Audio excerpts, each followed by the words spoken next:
જય માતાજી ફ્રેન્ડ્સ, તો કેમ છો? વેલકમ બેક ટુ વાઘેલાસ ખાના ખજાના. તો આજે આપણે નોર્મલ ભજીયા બિલકુલ નથી બનાવવાના. આજે આપણે મકાઈના ભજીયા બનાવીશું, જે ખાવામાં ખૂબ જ સરસ એવા ક્રિસ્પી અને અંદરથી ખૂબ જ સરસ એવા સોફ્ટ બનીને રેડી થાય છે. બાળકોથી લઈ મોટા બધાને ખૂબ જ પસંદ આવશે.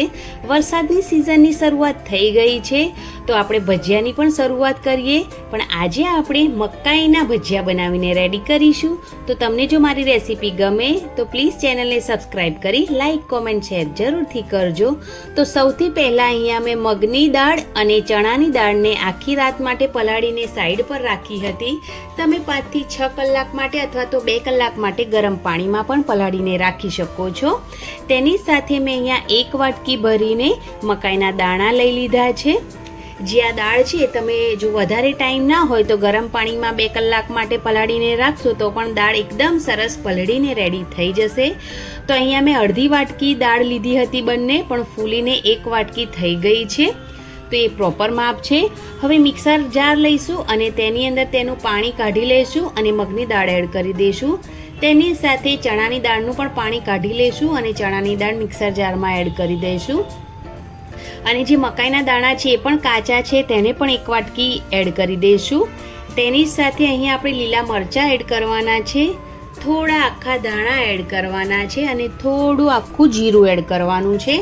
પાણીનો ઉપયોગ અહીંયા આપણે 1 થી 2 ચમચી જેટલો જ કરવાનો છે, જેટલું પીસવામાં જરૂર પડે એટલું. અને એકદમ સ્મૂધ નથી પીસવાનું. આ બેટરને થોડું કરકરું બેટર બનાવીને રેડી કરવાનું છે. તો મેં અહીંયા બેટરને પીસી લીધું છે, ઓન ઓફ કરી અને પીસવાનું છે. અને આ રીતે કરકરું બેટર બનાવીને આપણે રેડી કરવાનું છે. ઓન ઓફ કરીને પીસો તો આરામથી આ જ રીતનું બેટર બનીને રેડી થઈ જશે. બેટર હવે રેડી થઈ ગયું છે, તો તેની અંદર અહીંયા મેં અડધી વાટકી જેટલો બેસન એડ કર્યો છે અને તેને એકદમ સારી રીતે મિક્સ કરી લેશું બેસનને. તમે અહીંયા થોડો ચોખાનો લોટ પણ એડ કરી શકો છો, મેં અહીંયા નથી કર્યો. બેસનને એકદમ સારી રીતે બેટર સાથે આપણે મિક્સ કરી લેવાનું છે. તો બેટર એકદમ સારી રીતે મિક્સ કરી લેજો અને જે બેસન છે તેને ચાળીને એડ કરજો, જેથી ગાંઠા ના પડે.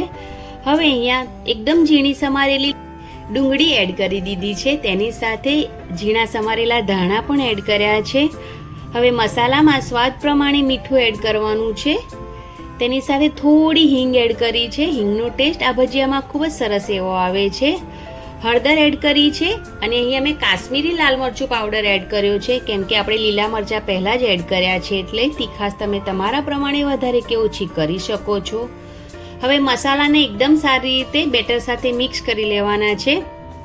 ધાણા અને ડુંગળીનો ટેસ્ટ આ ભજીયામાં ખૂબ જ સરસ આવે છે, તો તેને જરૂરથી એડ કરજો. અને એકદમ સારી રીતે હવે આપણે બધા જ મસાલાને બેટર સાથે મિક્સ કરી લેવાનું છે.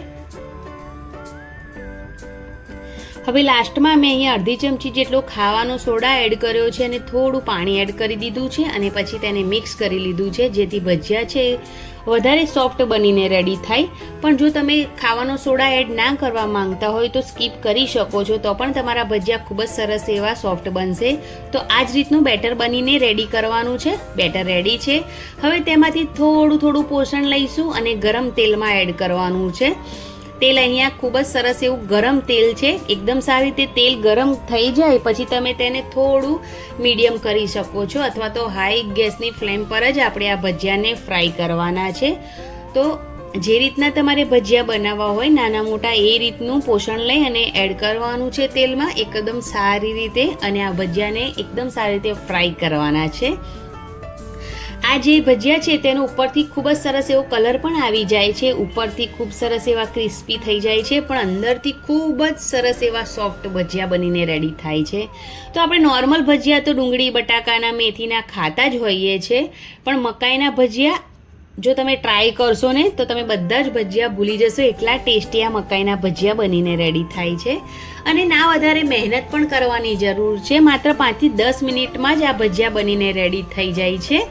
તો તેને બંને સાઈડથી ઉલટ પુલટ કરીને ખૂબ જ સરસ એવા ક્રિસ્પી થાય ત્યાં સુધી આપણે તેને ફ્રાય કરવાના છે. થોડા ભજીયા ફ્રાય થાય એટલે તમે ગેસની ફ્લેમ મીડિયમ પણ કરી શકો છો અને મીડિયમ ગેસ પર પણ તમે આ ભજીયાને ફ્રાય કરી શકો છો. તો તમે આ ભજીયા ચા સાથે ખાઈ શકો છો અથવા તો ચટણી સાથે પણ ખાઈ શકો છો. ખૂબ જ સરસ ટેસ્ટી એવા લાગે છે અને બાળકોની લંચ બોક્સમાં પણ તમે આ ભજીયા આપી શકો છો. રાત્રે જો દાળ એવું પલાળી અને સવારે તેને ક્રશ કરી અને રેડી કરી લેશો તો આરામથી માત્ર 5 જ મિનિટની અંદર આ ભજીયા બનીને રેડી થઈ જાય છે. તો વધારે પ્રિપરેશનની પણ જરૂરત નથી પડતી. તો ભજીયા ખૂબ જ સરસ એવા ઉપરથી એકદમ ક્રિસ્પી અને ખૂબ જ સરસ એવો ગોલ્ડન કલર આવી ગયો છે. તો તેને તેલમાંથી બહાર કાઢી લઈશું અને બાકી બચેલું જે બેટર છે તેમાંથી પણ આ જ રીતે ભજીયા બનાવીને રેડી કરી લઈશું. તો જારામાં ભજીયા કાઢી લઈશું જેથી તેનું એક્સ્ટ્રા જે તેલ હોય એ નીકળી જાય અને આ ભજીયાને આપણે સર્વ કરી લઈશું. તો અત્યારે વરસાદની સિઝન સ્ટાર્ટ થઈ ગઈ છે અને ભજીયા ખાવામાં ખૂબ જ મજા આવે છે. તો તમે પણ ટ્રાય કરજો એક આ નવી રીતથી ભજીયા, એ પણ મકાઈના.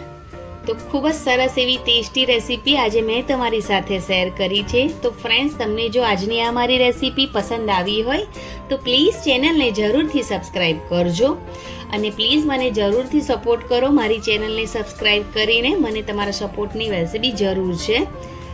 અગર તમને આ વિડીયો પસંદ આવ્યો હોય તો પ્લીઝ લાઈક કરવાનું બિલકુલ ના ભૂલતા અને ફ્રેન્ડ્સ અને ફેમિલી મેમ્બરમાં વધારે ને વધારે આ વિડીયોને શેર કરજો.